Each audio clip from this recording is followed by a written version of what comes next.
ويا أبو العالية رحمة الله إليه بفرمي لا تزولا قدم عبد يوم القيامة حتى يسأل عن اثنين. فرمي بي هيج عبد لروج قيامتها ناج ولها تاغدو بسياري لنا كريم هدو كيشيا فرمي في كتاب الله لقرآنك الله يا كميان ماذا كنتم تعبدون ويوم يناديهم فيقول ماذا كنتم تعبدون يا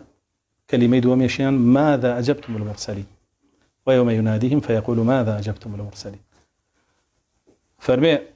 أودو برسيارة جوابيت بيبو چيتا پرست وچيد والله في غمران دايو بيتا جولو برو بهشت رويت اگر بيد نبي براسي برو جهنم رو ويزور قرنق امام كلمة كأيلين لن يجكان معنا و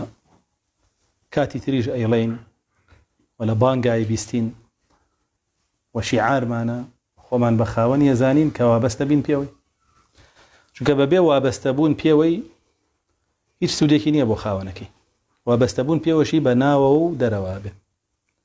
یعنی لە دڵ و دەروونەوە لە سەری بی و لە دەم و کرداری شابی سەلمێنی و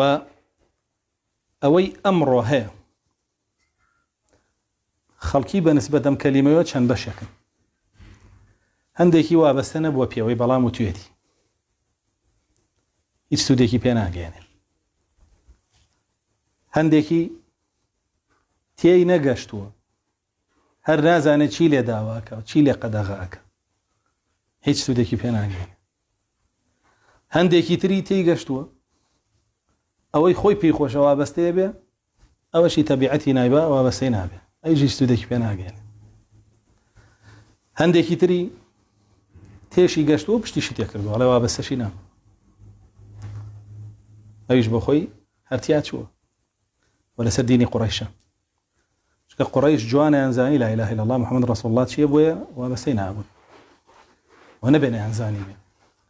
و تەصریحی ئەوان بەوەی کە ئامادەنین وابەستەی بن زۆر پیاوانەتر بوو لەوانی کە ئەمڕۆ ئیدعایەوە کە ئامادەن وابەستەی بن و کەچی پشتیشی تێیەکەن